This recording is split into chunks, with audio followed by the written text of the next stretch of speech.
Assalamualaikum warahmatullahi wabarakatuh. Innal hamdalillah nahmaduhu wa nasta'inuhu wa nastaghfiruh wa na'udzu billahi min shururi anfusina wa sayyiati a'malina. Man yahdihillahu fala mudhillalah wa man yudlil fala hadiyalah. Asyhadu an la ilaha illallah wahdahu la syarikalah wa asyhadu anna Muhammadan abduhu wa rasuluh. Kembali Ustaz ingatkan kepada kalian semua bahwasanya kisi-kisi ujian telah Ustaz sampaikan melalui grup, ya, baik yang alif maupun yang ba, karena kebetulan pada ulangan kali ini Ustaz yang diberikan tugas untuk menyusun soalnya, ya. Soalnya itu yakni mudah, ya, bukan maksudnya soal memang mudah Ustaz jawabannya susah gitu, enggak, jawabannya pun mudah, ya. Karena Ustaz sesuaikan dengan kondisi kita daring, ya.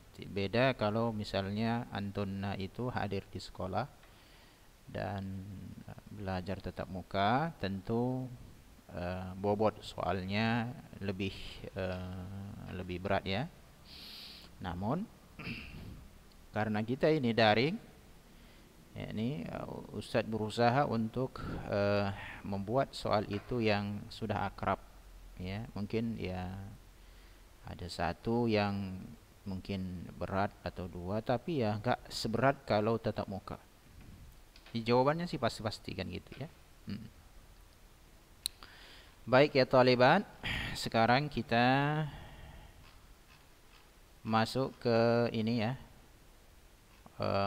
al-jam'u bainal khauf war raja', mengumpulkan antara rasa takut dan harapan. Jadi enggak boleh kita menyembah Allah itu karena takut doang, sebagaimana kita tidak boleh menyembah Allah karena harapan doang, takut, yakni takut karena azabnya atau mengharapkan surganya. Harus sudah dua, takut karena azabnya kemudian ada harapan untuk mau masuk surga gitu.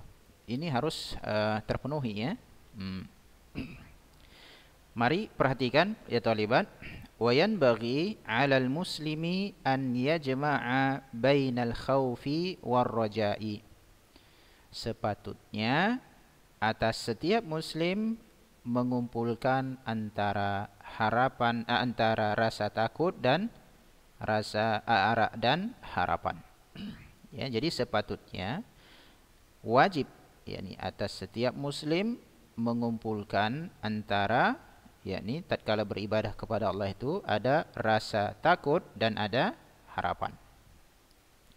Tidak boleh kita beribadah kepada Allah karena takut doang, sebagaimana tidak boleh kita beribadah kepada Allah hanya ada harapan saja, harus terkumpul dua-duanya. Waraghbatu warahbah, ya, begitu juga raghbah dan rahbah, yakni ada keinginan dan ada rasa was-was. Fa ya khafullah khaufan yarda'uhu 'anil ma'siyah. Sehingga seseorang itu takut kepada Allah dengan satu ketakutan yang membuat dia itu menahan diri atau tertahan, ya, atau yang akan menjadi tamengnya dari berbuat maksiat.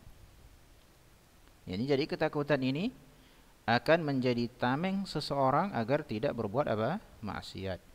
Wala yuqi'uhu fil ya'si min rahmatillah. Begitu juga, ya, tidak membuat dia itu atau tidak membuat dia jatuh, ya, dalam sikap berputus asa dari rahmat Allah.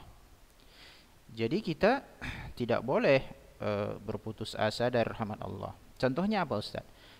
Kalau ada orang bunuh diri, itu umumnya adalah dia telah berputus asa dari rahmat Allah. Dia tidak mendapatkan solusi yang lain selain bunuh diri, itu berputus asa dari rahmat Allah, ya. Begitu juga begini.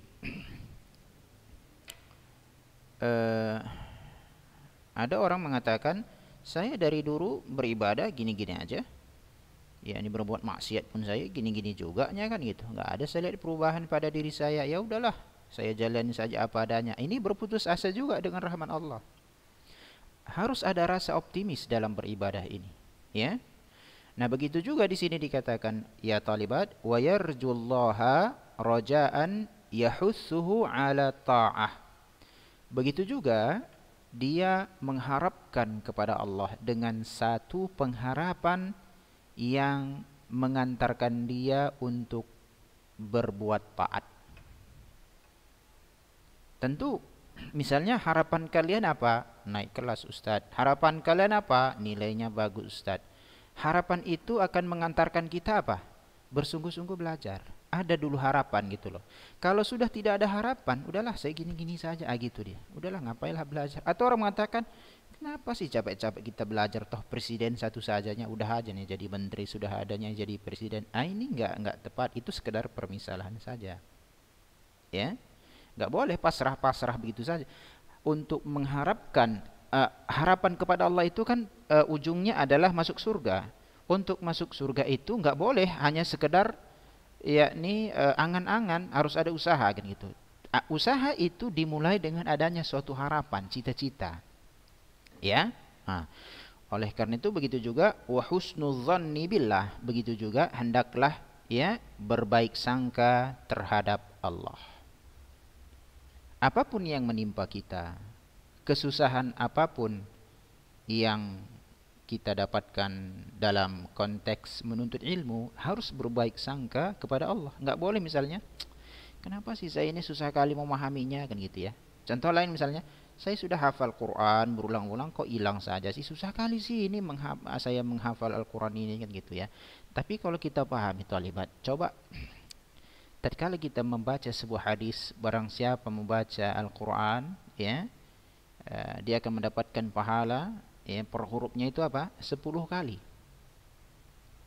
Tatkala kita lupa, ulang lagi, pahalanya berulang-ulang. Coba kalau seandainya misalnya kita ini dianugerahkan dengan kekuatan hafalan yang luar biasa, enggak murojaah pun tak hilang-hilang, kapan dapat pahalanya? Iya kan? Kapan dapat pahala? Nah, justru tatkala Allah membuat terkadang yakni hafalan kita lemah, membuat kita terus mengulang Al-Quran, pahalanya terus mengalir. Jadi berbaik sangka kepada Allah, enggak ada ruginya menghafal Al-Quran. Enggak pun hafal-hafal, sebetulnya sisi positif saja yang harus kita bangun. Enggak ibaratnya udahlah ada susah kali pun menghafal Quran ini, saya ini kayaknya bedalah dengan teman-teman saya kan gitu. Enggak, ada di situ rahmat Allah bagi kita. Ini kan rahmat Allah. Tatkala si fulanah ini misalnya diberikan yakni agak susah mempelajari pelajaran, agak susah menghafal, di situ ada hikmahnya ya.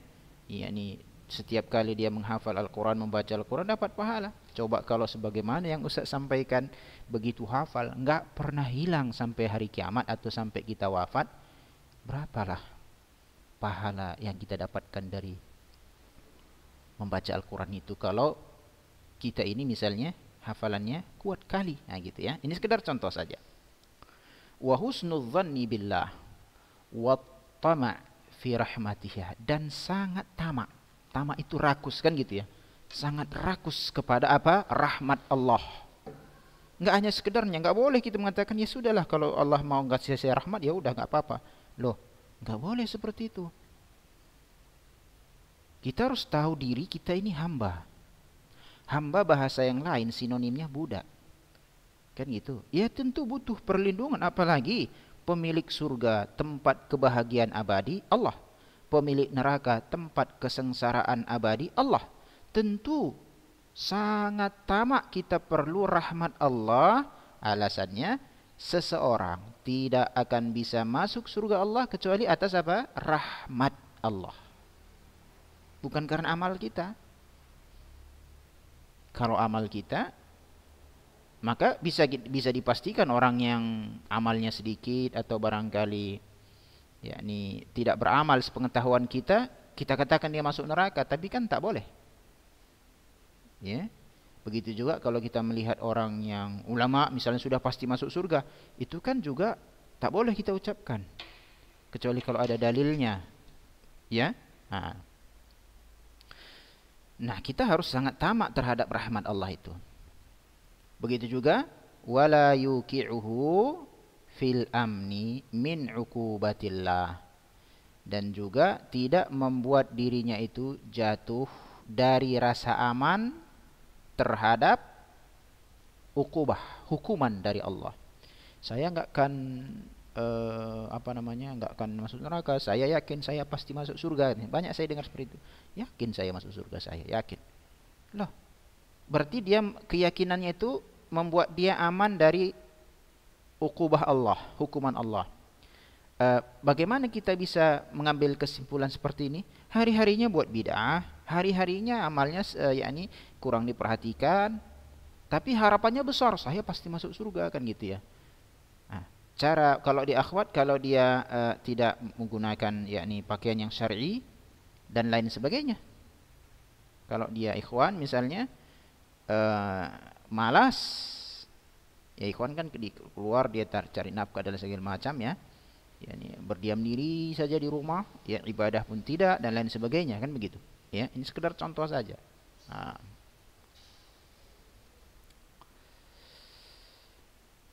Oleh karena itu Allah Subhanahu wa taala berfirman di dalam surat Al-Anbiya, innahum kanu yusari'una fil khairat. Sesungguhnya mereka itu dahulu orang-orang yang berlomba-lomba, bersegera dalam perbuatan kebaikan. Wa yad'unana, dan mereka berdoa memohon kepada kami, kata Allah, raghaban wa rahaban, dengan rasa harapan, ya dengan rasa harapan dan takut. Kita berdoa kepada Allah harus ada rasa harapan di situ. Harapan apa? Harapan doa dikabulkan, harapan kita ini diridai Allah. Rasa takut kita, kenapa kita berdoa? Ada rasa takut kita karena khawatir kita Allah akan jatuhkan kita dalam yakni nerakanya Allah. Jadi ibadah itu harus dibangun atas dasar harapan dan takut. Kenapa kita salat? Kita ada harapan ingin masuk surga Allah. Kenapa kita salat? Karena kita takut mendapatkan azab Allah. Enggak boleh. Kenapa engkau salat? Ya saya harapan sajalah supaya masuk surga. Takut sih enggak? Ya saya enggak takut. Kalau ya ini enggak, saya enggak takut kan gitu. Engkau bisa. Kenapa engkau salat?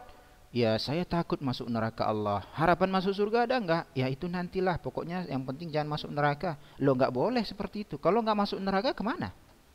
Masuk surga juga ya nantilah dulu kan itu. Sedangkan di akhirat cuma 2 tempat. Ya.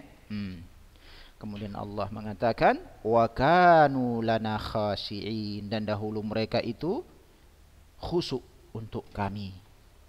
Beribadah dengan khusyuk kepada kami, kata Rabbul Alamin. Ya, karena kepada Allah berarti memurnikan ibadah itu kepada Allah, tidak dipalingkan kepada selain Allah. Taliban, menuntut ilmu ini sarana kita untuk menggapai surga Allah. Maka kalau ada rasa malas, ada rasa bosan, ada rasa misalnya tak menarik kan begitu ya, maka hendaklah kita bertanya kepada diri kita. Karena Rasulullah bersabda, al-arwahu junudun mujannadah. Ruh itu bagaikan tentara yang tersusun. Fa idza ta'arafa i'talafa wa idza tanakara ikhtalafa. Apabila mereka itu saling mengenal, maka mereka akan saling bersatu. Artinya adalah yakni kalau hati kita ini cenderung kepada yang kebaikan, maka akan bersatu itu. Tapi kalau hati kita ini saling mengingkari terhadap suatu kebaikan, tak ada minat kebaikan dan lain sebagainya, ya, maka hati itu akan berpisah. Maksudnya adalah kita tidak akan bisa yakni bersatu dengan orang-orang atau memiliki sikap yang sama kepada orang-orang yang telah dijamin oleh Allah masuk surganya dari kalangan sahabat-sahabat Nabi kita yang mulia alaihi salatu wassalam.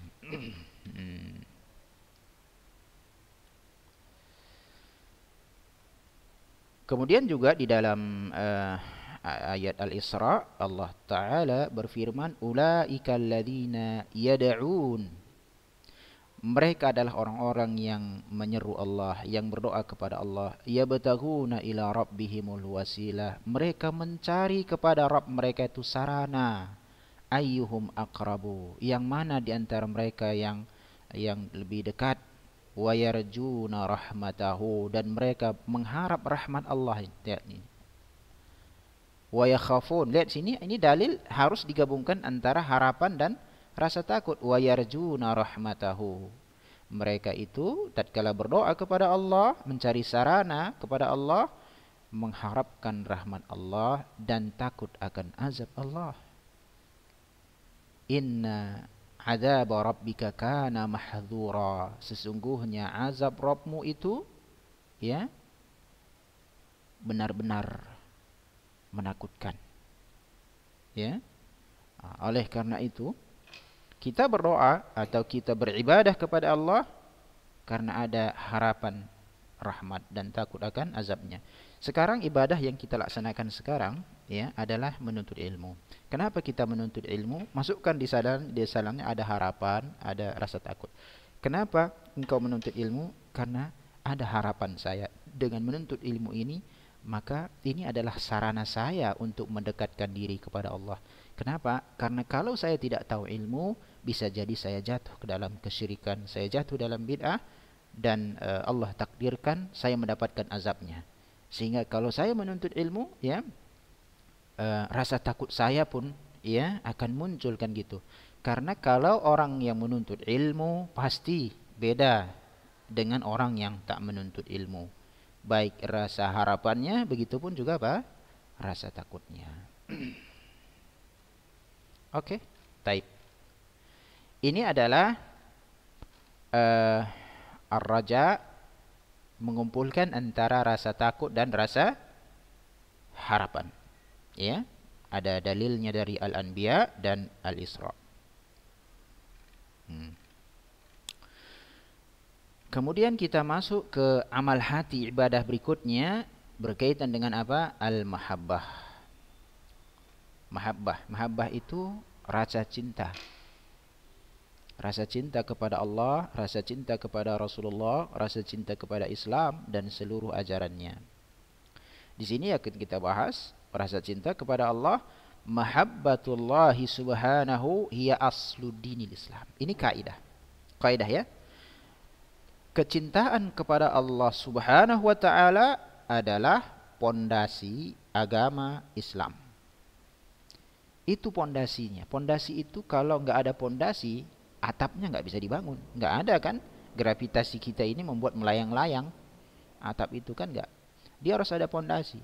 Oke Ustaz, kita buat pondasi. Tapi kalau pondasinya tak kokoh, datang angin tumbang juga.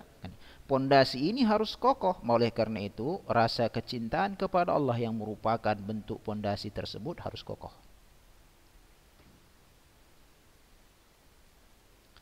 Ya. Bagaimana caranya? Qul in kuntum tuhibbunallaha fattabi'uni. Katakanlah, jika memang engkau benar-benar mencintai Allah, ikutilah aku. Yani ikutilah Rasulullah. Maka harus kita lihat rumusan mencintai Allah ini adalah dengan cara mengikuti Rasulullah. Bukti kita menerapkan kecintaan kita kepada Allah, ada rasa cinta kepada Allah sejauh mana kita mengikuti Rasulullah sallallahu alaihi wasallam.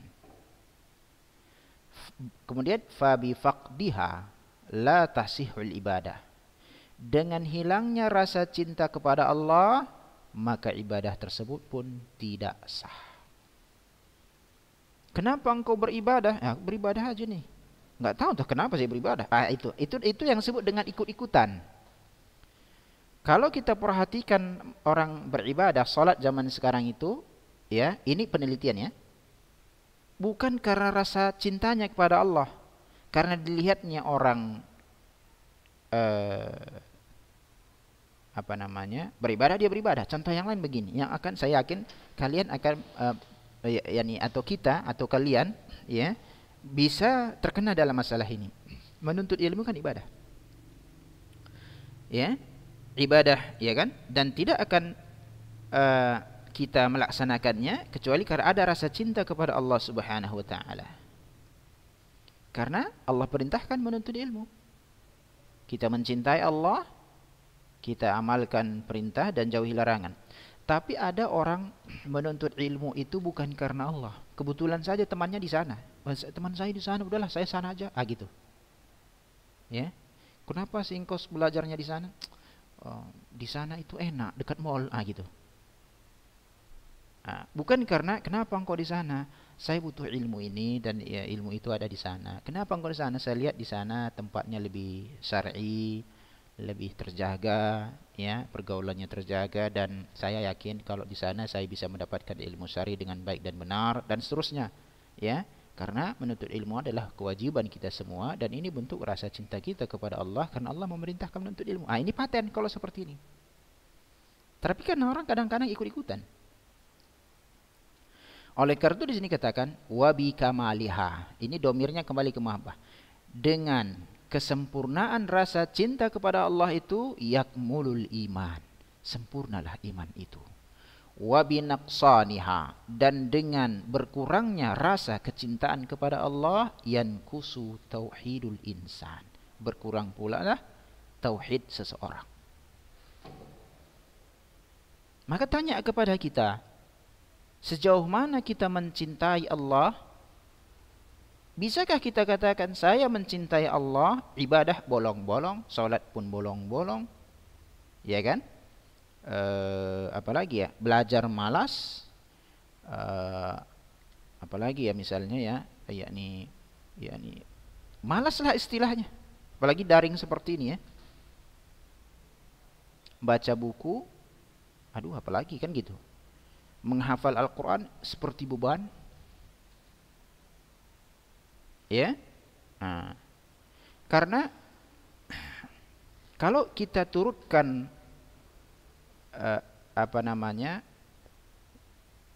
nafsu atau diri kita, ya, kita turutkan nafsu kita, apa yang enak bagi kita, mungkinkah bisa sampai ke surga Allah? Jawabannya tidak. Loh, kok begitu Ustaz? Karena memang dalam sebuah hadis yang sahih, jalan menuju neraka penuh dengan perkara yang dicintai hawa nafsu, dan jalan menuju surga penuh dengan perkara yang umumnya hawa nafsu enggak suka. Salat, zakat, puasa, beribadah, berzikir, bangun, dan lain sebagainya, salat subuh, ya, membaca buku, menulis, berdakwah, dan seluruh aktivitas agama ibadah kan, itu umumnya rasa malas, rasa segala macam muncul. Makanya lebih banyak manusia itu yakni yang di luar daripada ke masjid untuk sholat bagi laki-laki. Coba periksa sajalah, ya. Oleh karena itu di sini dikatakan dalam sebuah ayat Al-Baqarah, wa minan nas, dan di antara manusia, berarti enggak seluruh ya, di antara semua, di antara manusia, mayyattakhidhu min dunillah andada, ada yang menjadikan selain Allah tandingan bagi Allah, berarti makhluk. Karena selain Allah makhluk. Yuhibbunahum, di mana mereka mencintai makhluk tersebut, mereka mencintai sekutu-sekutu Allah tersebut yang kepadanya mereka berikan ibadah. Rasa cinta mereka itu kahubbillah, sebagaimana mereka mencintai Allah. Tidak boleh rasa cinta kita kepada Allah setara dengan rasa cinta kita kepada makhluk. Rasa cinta kita kepada Allah harus lebih tinggi dari apa saja. Kita cinta orang tua pastilah, tapi kalau orang tua menyuruh maksiat, mana kita ikuti? Ya, misalnya, gak usahlah pakai jilbab kayak gitu besar kali pun nanti dibilang orang kita teroris. Udahlah, yang apa sajalah kan gitu ya. Biasa-biasa, yang lipat-lipat itu pun bisa, yang putar-putar di leher aja nggak ada masalah. Yang kecil-kecil aja gitu. Itu nggak kita ikuti. Atau misalnya bagi laki-laki, potonglah jenggot itu, ya, dan lain sebagainya. Yakni jelek nampak. Serem, nampak kali tuanya. Usiamu masih muda, udah kayak apa gitu. Gitu. Jawaban kita apa? Maaf, tidak bisa. Kenapa? Ini perintah Allah. Tapi engkau dipandang jelek, nanti nggak laku. Ini mendahului takdir Allah. Mari kita lihat. Allah mengatakan dalam sebuah wahyu, ya tentu Rasulullah yang menyebutkannya karena apa yang datang di wahyu Rasulullah itu kan wahyu juga ya. Innallaha la yanzuru ila suwarikum. Allah sedikit pun tidak melihat kepada rupa paras kalian. Kenapa? Tahu alasannya. Karena paras yang abadi, kecantikan, ketampanannya, rupanya itu hanya ada di surga. Coba kalian cari orang yang paling ganteng, paling cantik pada masanya, kemudian lihat beberapa tahun berikutnya. Ya. Makanya Allah tidak melihat ke arah sana. Tidak pula kepada jasad kalian, tidak pula kepada harta kalian. Walakin yanzuru ila qulubikum. Allah hanya melihat kepada hati kalian, keimanan yang ada dalam hati tersebut. Apakah ini nanti bisa mengantarkan kepada surga Allah atau tidak? Secantik apapun kalau gosong di neraka sana, ya di dunia saja betul-betul kan nggak ada yang abadi kan begitu, ya. Oleh karena itu walladzina amanu, ini diuji. Adapun orang-orang yang beriman ya, kalau kita mengatakan diri kita itu beriman, asyaddu hubban lillah, sangat keras kecintaannya kepada Allah. Kita cinta kepada adat istiadat kita, oke, nggak ada masalah, it doesn't matter. Tapi begitu ada permasalahan dengan adat kita, bertentangan dengan syariat, kita tinggalkan adat. Kenapa? Bertentangan. Kenapa engkau tinggalkan? Karena saya cinta kepada Allah lebih dari apapun. Karena konsekuensi dari kecintaan apa? Mengikuti yang dicintainya. Ya. Perintah dan menjauhi larangan. Coba tanya dalam diri kita, sejauh mana sih rasa cinta kita itu kepada Allah, atau malah nggak ada sama sekali. Atau misalnya ketundukan kita kepada selain Allah dalam perkara maksiat itu lebih menonjol misalnya. Atau malah cocok kita rasa. Tatkala ada misalnya keluarga atau segala macam, yakni jangan seperti itulah penampilan, atau laki-laki nggak usahlah berjenggot, nggak usah di atas mata kaki. Yani so alim kali pun rajin kali ke masjid dalam benak, ya juga ya gitu. Ini nggak benar ini. Berarti rasa cintanya itu belum ada, belum sempurna. Tauhidnya belum sempurna kan? Di sini dikatakan dengan kesempurnaan rasa cinta kepada Allah, maka sempurna pula lah keimanan tersebut. Yang perlu kita cari kesempurnaan iman ini, menjaga agar jangan sempat berkurang tauhid kita kepada Allah. Ya, memang betul sekali, besar sekali ujiannya ya di dunia ini dan lain sebagainya. Padahal sementara. Hal-hal yang sifatnya sementara pasti banyak ujiannya. Ya. Taib. Saya rasa demikian ya. Sampai ini kita membahas, dan pekan depan kalian sudah masuk soal ujian, maksud saya. Soalnya 5 ya. Baca kisi-kisi yang halaman-halaman yang Ustadz telah kirim ke grup. Pelajari dengan baik, baca saja ya, insyaallah akan mendapatkan jawabannya. Kemudian ya talibat, bagaimana dengan praktik kami Ustadz? Jawaban saya adalah nilai praktik kalian akan Ustadz ambil dari kerapian catatan, kerapian jawaban tatkala menjawab soal. Berarti nanti ada jawabannya itu nilainya untuk ulangan, kerapian tulisan tatkala kalian menjawab soal untuk ulangan praktek. Ya, jangan nanti seperti kita misalnya nulis bahasa Indonesia, yang gitu kan, karena nggak muat bukunya, YAN di ujung, G-nya di bawah kayak anak SD. Begitu juga misalnya ini, misalnya menulis ayat wa minanna gitu. Enggak cukup ini, sin-nya di belakang bawah minanna si ini berkuranglah nilainya. Ya, ini juga perhatikan ya. kerapiannya, keindahannya dan lain sebagainya, disitulah nanti Ustaz ambil nilai prakteknya. Ya, demikian ya talibat. Ustaz doakan kalian semuanya sukses ujian, bukan hanya sekedar nilai tetapi ilmunya pun kokoh ya, tauhidnya bagus, tidak jatuh dalam kesyirikan dan terus semangat dalam menuntut ilmu ya. Semoga Allah Subhanahu wa taala memberikan kita terus hidayahnya, taufiknya untuk hal-hal yang mengantarkan kita kepada surga Allah Subhanahu wa taala. Subhanakallahumma wa bihamdik asyhadu an la ilaha illa anta astaghfiruka wa atubu ilaik. Assalamualaikum warahmatullahi wabarakatuh.